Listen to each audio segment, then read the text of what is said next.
This is another video from accounting101.org.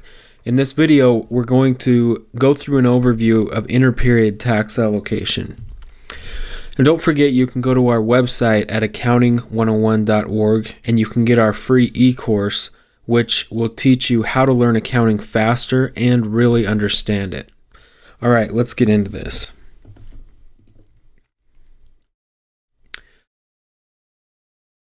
Okay, so the basics of interperiod tax allocation. The main idea behind interperiod tax allocation is that what we're trying to do is account for income taxes, and this includes the accrual basis of accounting, the matching principle, and the proper recognition of assets and liabilities. So income tax expense is usually recognized when it's incurred, and it doesn't matter when the payment is actually made to the IRS. So the process of recognizing income tax expense is called interperiod tax allocation. So let's see, if we go here to the GAAP stuff, GAAP doesn't necessarily measure, or they don't really emphasize the matching concept. Instead, it's adopted the asset liability approach for the measurement of income tax. So basically, the emphasis is on the proper measurement of the income tax assets and the liabilities. It also says that the deferred tax assets and liabilities should be measured along with the income tax liability. And the income tax liability is the amount that you actually are going to pay in taxes for the year or for the period. So income tax expense is a derived amount. So one example is, actually we need to explain income tax expense. So income tax expense for a period doesn't reflect the income tax cost of transactions in the period. Instead, it means that the emphasis is placed on measuring the changes in the balance sheet accounts rather than in the income statement, which is called the income tax expense. So let's say that in the future we know that the tax rate is going to be higher than it is right now. The deferred tax assets and the deferred tax liabilities that we have will reflect these future tax rates, because those are the rates that will be in effect when those deferred tax assets or liabilities are realized and paid. So if this was going strictly by the measuring or by the matching principle, we would be applying the current tax rate to these to try and measure the pre-tax accounting income directly to directly calculate the income tax expense. So obviously, from what I just explained, what we do now is the opposite of that. So the asset liability approach, what that means is income tax expense for the period reflects the amount that's actually going to be payable on the year's transactions.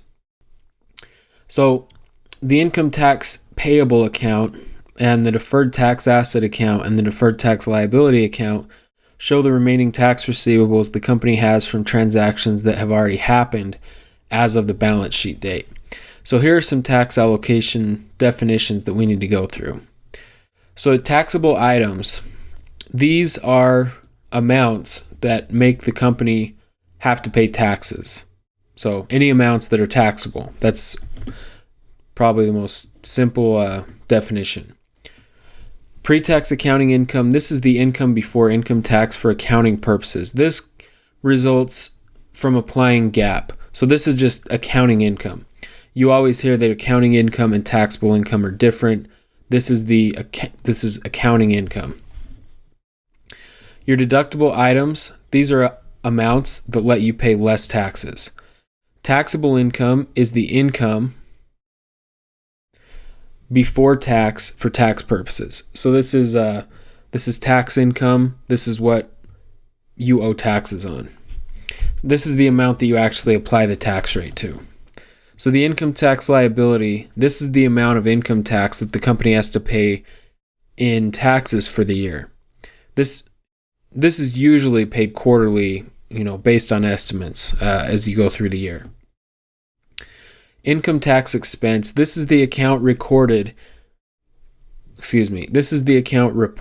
in the income statement, and this account shows you how much the cost of income tax was. So income tax expense is the income tax liability plus or minus the net change in the deferred tax accounts. Current income tax provision. This could also be called the current portion of income tax expense, and this is the same thing as income tax liability. The deferred income tax provision, this is the portion of taxes that is not due currently.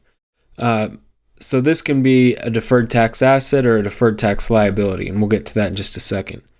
A permanent difference, this is an amount that creates a gap between accounting income and taxable income that will never change. So this permanently changes, or this permanently creates a difference between accounting income and taxable income. That's why it's called a permanent difference. A temporary difference is the opposite. This is an amount that will eventually affect taxable income and accounting income by the same amount, but they're recognized in different periods. So it creates a temporary difference. A net operating loss, or an NOL, this means having negative taxable income. An NOL can be carried back 2 years or carried forward 20 years to offset taxable income.